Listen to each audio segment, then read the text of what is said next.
భోజనం చేయలేదా?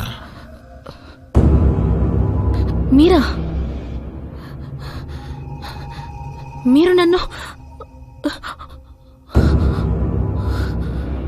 అయితే మీరేనన్నమాట. అంటే మీరే నన్ను. నువ్వు చాలా పెంకి పిల్లవి. పాయసం తినలేదా? సర్లే, ఇది మంచిదే. నీకెప్పటికైనా తెలిసిందిగా. ఇప్పుడు ఇంక నీకు ఇది అలవాటు అవుతుంది. నన్ను ముట్టుకోవద్దు. మీరిలా నాకప్పుడైన బ్లీడింగ్, నాకప్పుడు వచ్చిన నొప్పి, మీరు నన్ను ఇలా చేయడం ఏమైనా బాగుందా బాబాజీ? మీరు నాకు ఎందుకు నువ్వు అనవసరంగా ఆవేశపడుతున్నావు? దేనికోసం నీ దిగులంతా? ఈ శరీరం కోసమా?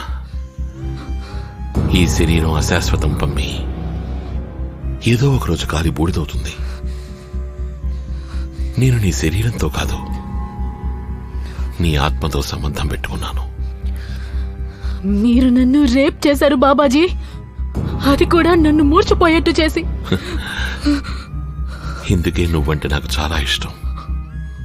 డొంక తిరుగుడు లేదు, ఏదైనా సూటిగా మాట్లాడతావు. సరే, నాకు దగ్గరగారా, నా పక్కనొచ్చి కూర్చో. నీకు మనశ్శాంతి లభిస్తుంది. నాకు మనశ్శాంతి ఏమీ అవసరం లేదు. మీరు నాకు ఎంత ద్రోహం చేశారో నేను బయటకు వెళ్ళి అందరికీ చెప్తాను. నోరు మూసుకొని కూర్చుంటాను అనుకోకండి. అయితే వెళ్ళు. సరే, నువ్వెలాగో నిర్ణయించుకున్నావు కదా, వెళ్ళి అందరితోనూ చెప్పు. దీనివల్ల నీకు మంచి, నీ ఆత్మకు శాంతి లభిస్తుందంటే వెళ్ళి అందరితోనూ చెప్పు. అయినా ఊరట లేదంటే సత్సంగ్ వేదిక పైకొచ్చి మైకులో ఈ ప్రపంచానికే చెప్పు. నువ్వు ఇంతకుముందు నా గురించి చెప్పిందంతా అబద్ధమని చెప్పే. చావు బతుకుల్లో ఉన్న మీ అన్నయ్యని కాపాడి తీసుకొచ్చింది, నీ ఇంటికి, నీ కుటుంబ సభ్యులకి నేను నీడనిచ్చింది. మీ అన్నయ్యకి కమాండర్గా ప్రమోషన్ వచ్చి ఫ్యాక్టరీ మేనేజర్ అయ్యింది. ప్రస్తుతం నీకున్నటువంటి రక్షణ, ప్రేమ, నేనిచ్చినవన్నీ కూడా అబద్ధమని చెప్పేసి, నువ్వు అరిచి, ఏడ్చి, గోలపెట్టి, అల్లరి చేసి చెప్పేదంతా నిజమని నమ్ముతాను అనుకుంటే ఇక్కడి నుంచి వెళ్ళు. వెళ్ళి చెప్పు, అందరికీ చెప్పే. చేసిన దానికి మూల్యం నా శరీరం ద్వారా వసూలు చేసుకున్నారా? అలాగని నువ్వు అనుకుంటున్నావు. నేనే మూల్యం వసూలు చేయలేదు. ఇది నా హక్కు అనుకున్నా. ఎప్పుడైతే నేను హక్కును చేర్చుకున్నానో ఆ రోజు నీకు నన్ను అర్పించుకున్నాను. సంపూర్ణంగా అర్పించుకున్నాను. నాదంతా నీదే, నీదంతా నాదే. నువ్వు అనవసరంగా బాధపడుతున్నావు. నేనెప్పుడూ కూడా నీలా ఆలోచించను. మీది చాలా అసహ్యమైన ఆలోచన.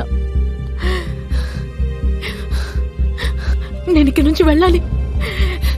ఇక ఈ ఆశ్రమంలో ఒక్క క్షణం కూడా ఉండను.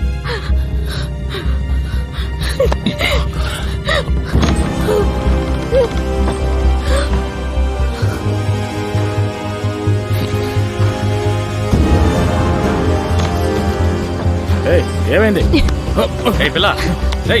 ఆగు.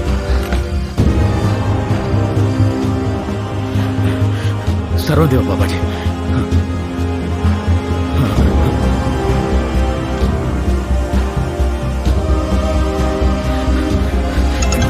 చెప్పు గాబా. కెప్టెన్ మైకేల్, బాబాజీ గది నుంచి అమ్మాయి వెళ్ళిపోయింది. బోపాబాయికి ఇన్ఫార్మ్ చేయండి. అలాగే. దమే, మెయిన్ గేట్ కి ఒక అమ్మాయి వస్తోంది. అక్కడే అమ్మాయి నాపేయండి. అలాగే సార్. అరే చెల్లమ్మా,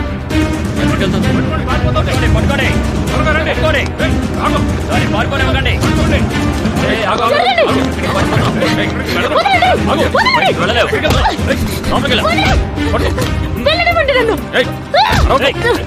వదలండి! తప్పుకో! రేయ్! రేయ్! నేను మీ ఎవరిని వదిలిపెట్టనురా! కొడుకులారా! మిమ్మల్ని వదలను! వదలను! అందరినీ చంపేస్తారు. ఆ బాబా గారిని నేను వదిలిపెట్టను. అసలు నిజమేంటో అందరికీ చెప్తారు. అర్థమైందా? మనుషులేనా మీరు?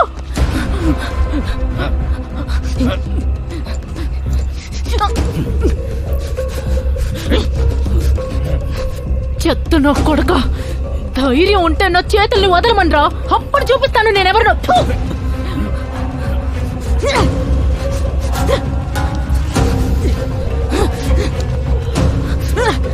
మగాళ్ళేనా మీరు? దీన్ని కూడా అక్కడికి తీసుకుపోయి పారాయండి. వద్దు వద్దు వద్దు! ఏయ్ దొంగముండ వాడన్! వదలు! ఏయ్ మిమ్మల్ని ఎవరిని వదలను! వదలండి! వాడన్ వదలండి నన్ను! వదలు! వదలండి! ఎలా వచ్చింది అది? ఎలా వచ్చింది అది? దొంగ నా కొడకల్లారా!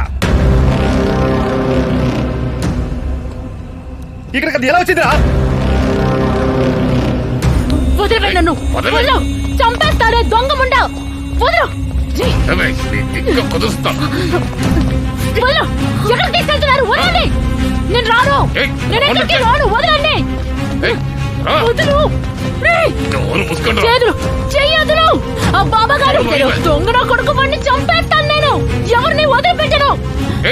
అందరికీ ఆ బాబా గారి గురించి చెప్పేస్తాను! ప్రాణాలతో బయట పడితేనే కదా నువ్వు వెళ్ళి వదలండి నన్ను! వదలండి! వద్దు! ఏయ్! నేను మీ ఎవరిని వదిలిపెట్టను! జపం చేస్తూ ఉండు. నువ్వు లోపలికి రావు! అప్పడం చేస్తాను! డోర్ మూసుకొని జపం చెయ్యి. దొంగ కొడుకులారా! రేయ్! రా!